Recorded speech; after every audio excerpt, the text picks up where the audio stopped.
Bote na biso Congolais nyonso bazali partout dans le monde. Oyo ezali chaîne na bino Congo Étoile, bo s'abonner na émission na bino bolingaka mingi Sauvons notre Congo. Sauvons notre Congo ezali émission oyo ke Congolais nyonso akoki contribuer partout ozali, na oyo baza partout dans le monde, na Europe, na poto, partout ozali na Afrique, dans tous les pays. Parce que nous avons le numéro de biso à WhatsApp, nous avons le numéro de biso où il y a local. Net na WhatsApp, nous avons le numéro de biso il y a Vodacom, il y a plus 243. Donc voilà code de biso 81 34 44 99 8. Nous avons le deuxième numéro de biso plus 243 89 66 66 8. Émission na biso ezali mingi ya kofinga te, émission na biso ezali ya kolobela Congo depuis 1960. Est-ce que Congo a avancé toujours enseignement? Parce que jusque là tout changé plus de l'autre après Kasavubu, Mobutu, Mouzé, Joseph, l'autre Félix Antoine Béton, mais tout changé plus de 5 présidents déjà, mais tout le monde n'a rien ne marche. Par rapport à nous à chaque fois tout quoi avancer. Toujours ça un pas en avant, 10 pas en arrière. Un pas en avant, 10 pas en arrière. Donc, tout ça pour avancer. Il y a un autre seul émission parce que Moutunos a contribué. Les émissions pour finir la terre, les émissions pour le tribalisme, les émissions où Moutunos a le bas où a recoupé ça pour la Congo. Le numéro de Bissou Zawana, beaucoup soutenir Bissou dans le conseil, beaucoup soutenir Bissou dans la finance.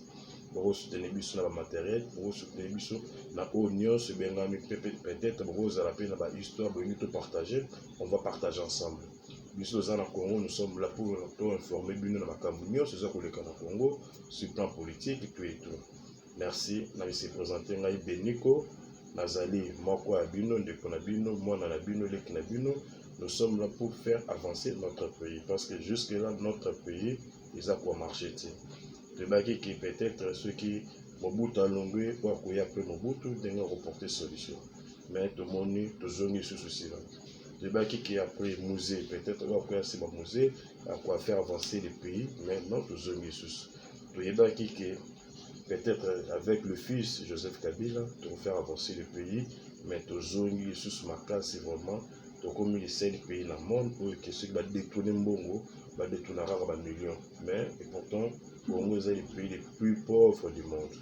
Mais de l'autre PCP chance de comme dans Félix Antoine Tshisekedi, to PCP chance, c'est qu'est-ce qu'on peut trouver pour ça la pour naquer. Bah réunion de ça qui de 1960 jusqu'à l'autre tout bandé la on souscrit. Comment trouver pour ça tout soutenir mon conseil biso. Dans tout ça qu'avec Joseph Kabila tout bas qui non, il y a longo tout ébiété tout bas qui n'est plus tout bas autre kokoloba. Mais le l'autre comme un président OK Moutuno sebi papa naye, aibi maman naye, bindeko naye, tout et tout. Qu'est-ce que tu trouves ça là, ni pour tout faire avancer notre pays? Parce que jusque là, notre pays, ils ont pour avancer. Ceux qui te bundé pour notre kobundisaye, oui, kobundisaye, tu dis que l'opposition est allée, mais l'opposition est se fait et ça la manandenge moko ya propre. L'opposition est que ça la mateka, la ndenge tout ça là qui banda tout banda, parce que eloko est caractérisé plus mboka na biso ezali danger.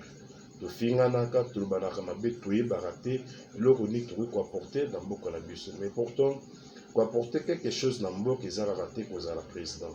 Ko apporter quelque chose dans mboka ezala raté kozala premier ministre, kozala ministre tout de jeu. Même na niveau na yo ezali wana ko apporter quelque chose dans mboka.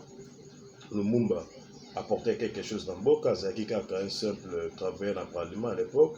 Mais il a porté le tout appelle indépendance, peut-être à partir de là, peut pour évoluer pour ça là, où ils allaient bien pour l'emboka na biso. Alors pour notre journal le lot, nous avons kolobela 3 sujets moraux, nous kolobela.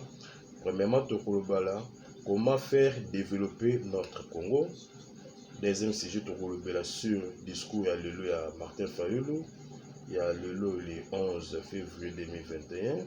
Et troisième, tu kolobela politique en ensemble, divers dans la politique ensemble. Ok. Comment faire avancer notre pays? Notre pays est allé dans le problème comme s'il y a des hommes politiques. Jusque-là, toujours plus les hommes politiques et non les hommes d'État. Tous ces gens qui la majorité na pouvoir na RDC, les ministres partout, na ba division na ba service nyonso eza na mutu moko asali mosala oyo ke Congolais peut kosepela te côté Congolais vandi peut kosepela te la majorité na bango baye bavamisi bango kasi badétruire Congo. Le premier eloko oyo toyi kolobela le mal na biso les Congolais, on a plus cherché à créer les hommes forts qu'un Congo fort. Parce que y a moto zozwa pouvoir bit na liboso ezali na s'enrichir.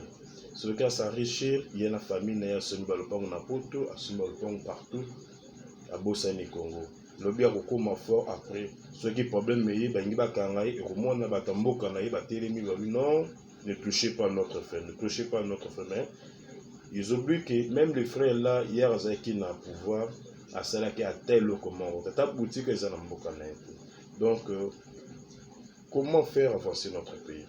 Comment faire avancer notre pays? Ils allaient toujours PC ben numéro na bus sur WhatsApp des fois beaucoup pour beaucoup qui peut contribuer puis na ba message na ba message routine ya koloba qu'est-ce qu'on peut faire parce que tout nda kolobela ngona ya ngo toujours senga na diaspora plus boyoka bolanda ka chaîne na bino bo s'abonner to toucher les abino ba conseil na bino vous allez bien ba aide na bino partout vous allez bien.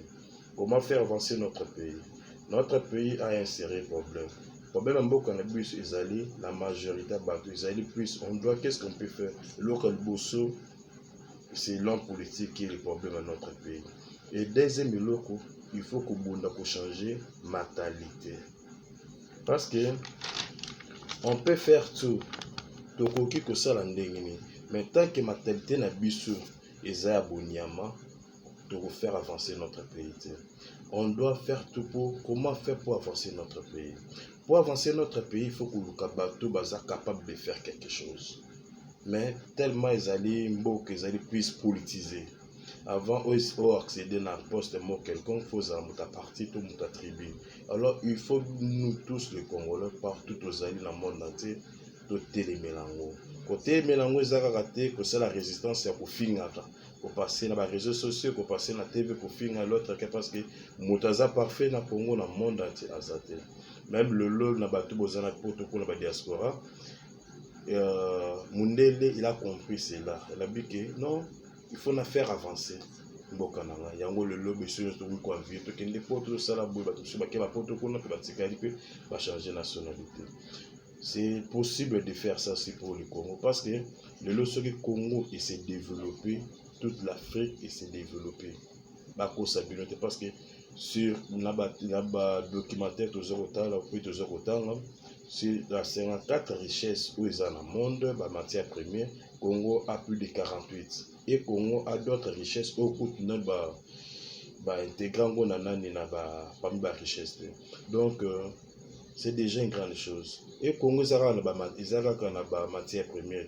Congo, ils ont sous la Mabéla Kitoko. Mabéla Congo, avec l'agriculture, le politicien qui peut rater, on peut faire avancer notre pays et créer des emplois et Congolais mon côté pour souffrir dans bon tout. Toujours appuyé si des politiciens au bazar na makanisi mukie makanisi na bango ezara na koma ministre na balabasi na koma ministre na sunga famille nanga. Mais toujours ba politiciens vraiment il se dit non. Aujourd'hui, si je suis peut-être ministre, il y a Lokoboy, je peux faire avancer ça. Parce que toujours bien dans d'autres pays, sur le ministère, il y a l'agriculture.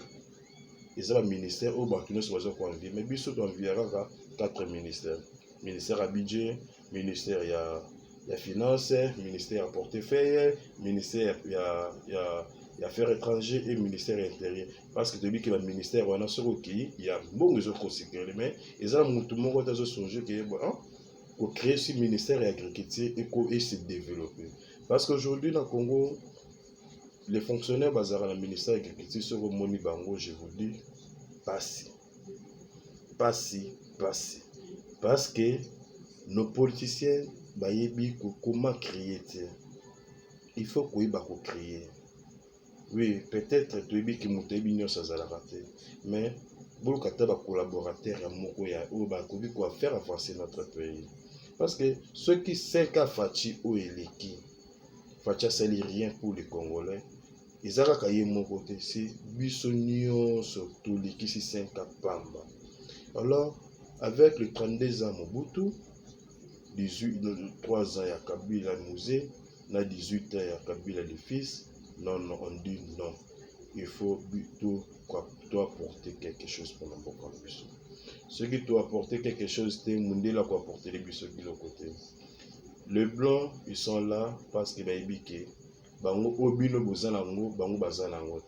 Ceux qui apportent quelque chose à plus sur kimia, il est beaucoup malaise. Alors il y a qu'on peut sur kimia, parce que ça peut sur kimia, il y a pays. Donc c'est à nous de porter quelque chose pour notre pays. On doit se battre pour notre pays parce que Isaïloko ici plus de 450 tribus.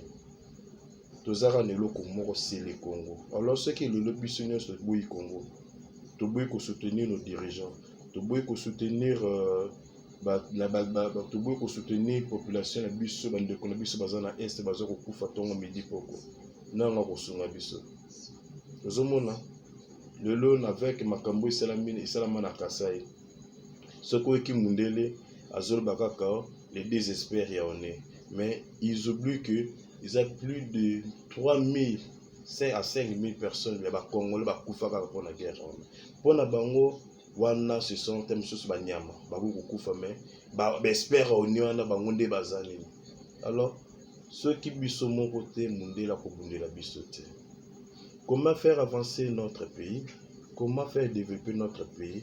Ezake to pesa na ba idée na pesa numéro na WhatsApp to kolobelango na mikolo ko ya pour na tout profondir parce que la zaki na besoin ko pesa bino sujet mutuna sa pesa a pesa idée na ye a pesa comment faire développer notre pays.